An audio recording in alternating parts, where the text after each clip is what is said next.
and welcome to another episode of Boring History. Now for today's episode we have to say thank you to Sean because it was his request, and what a brilliant request it was, because today we're going to be having a look at the Wild Hunt.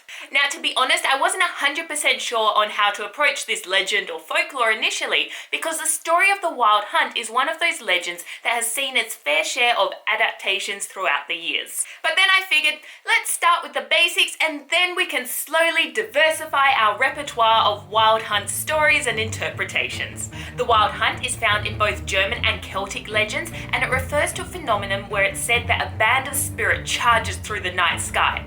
Or sometimes it's a dark road.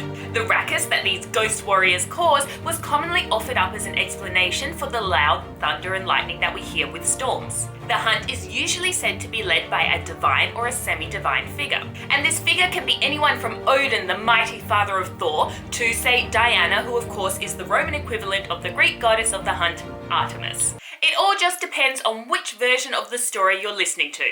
Or reading. Or watching, I guess. But anyway, the hunt was said to foreshadow upcoming disasters, and in some versions of the legends it's said that any humans who witness it will be dragged along in its wake.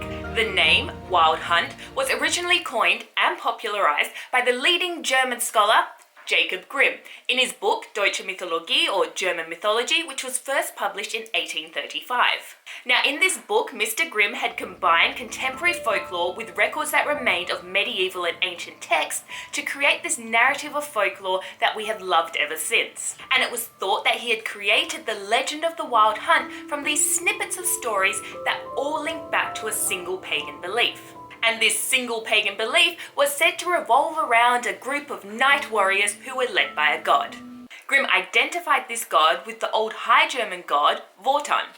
Fun fact, my dad can read Old High German. I cannot. But anyway, Grimm had linked the leader of the hunt to Wotan, whose Anglo-Saxon name was Woden, who, as I'm sure you can guess, had the Norse name of Odin.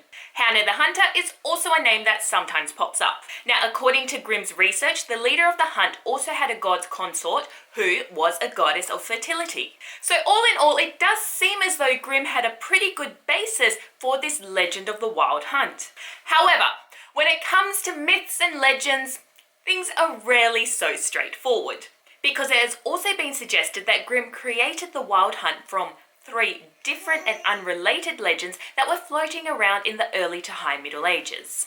The first of these legends revolved around this belief that there were these female spirits that would ride around at night. These spirits were led by a superhuman female who had a few different names such as Diana, Holda or Bertha. Holda, sometimes known as Bertha, was actually a Germanic goddess who was also associated with fertility, the moon, and the hunt. But there were also instances of this legend where the superhuman female didn't get a name and she was simply referred to as the lady.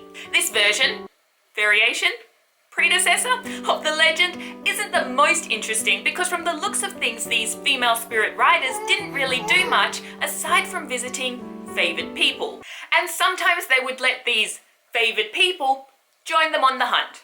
Or something like that. Anyway, there might be more to that story, but let's just move on. The second of these 3 possible legends gets slightly more dark as it concerns a procession of human dead. Or sometimes it was even more interesting and it was actually a procession of demons that were impersonating the human dead. The dead spirit things who made up this procession were said to be those unlucky folk who had met a violent, a premature, or an unfortunate end. This group also had a leader called something along the lines of Heliquin, but he didn't really appear that often with his merry bunch of demons. He was an absentee leader. Our third story is about a lone ghost huntsman whose sins had caused him to be cursed to wander the dark and dreary hours of the night with his pack of hounds. This version of the huntsman was sometimes said to be the devil, but sometimes it was just our sad and lonely hunter. But either way, he was said to pursue otherworldly prey, although sometimes he did take an interest in human livestock. Like cows, not actual humans. So if you've ever wondered why your herd of cattle was mysteriously attacked, now you know.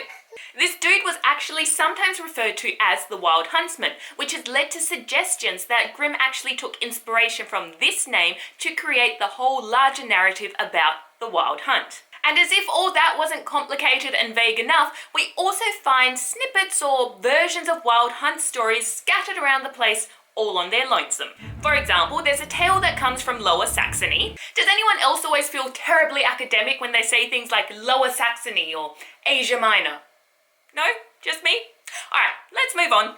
So there's this local legend, I guess we'll call it, that's found in Lower Saxony, and it features a local prince who was so devoted to hunting that if any of the commoners or peasants, actually wait, it could be anyone, lord or lady, it didn't matter, he didn't discriminate. If anyone interfered with anything that related to his hunting, he would have them put to death, no questions asked.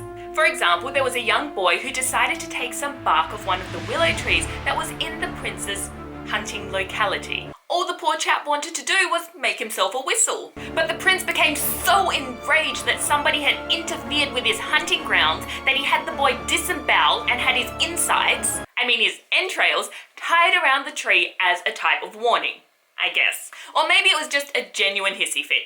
Who knows? But when the prince eventually died, it was said that his soul could find no peace and he was doomed to hunt the grounds forever. And on a stormy night, it said you can still hear the crack of his whip, the baying of his dogs, and the hoofbeat of his majestic horse as he crashes through the dark and dreary forest. And on the topic of why Diana, or say a female, is sometimes featured as the leader of the hunt, well, it's been suggested that this transition from male to female leader was actually instigated by the Christian authorities in Europe during the Middle Ages.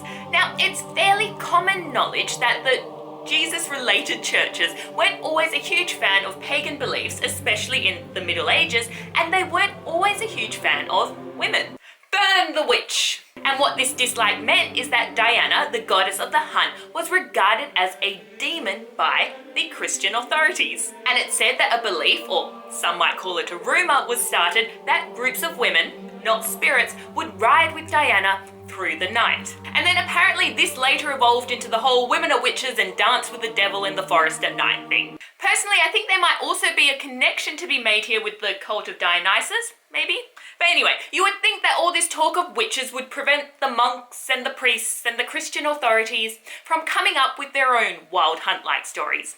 It didn't. What they did instead was make the legend a bit more Bible-related, I guess you would say. For example, there was a Norman priest who claimed that during New Year's night of 1091 or 92, couldn't quite remember, he had seen this long procession of the dead. You can just picture this old priest shaking his fist at this group of noisy ghosts partying along at midnight.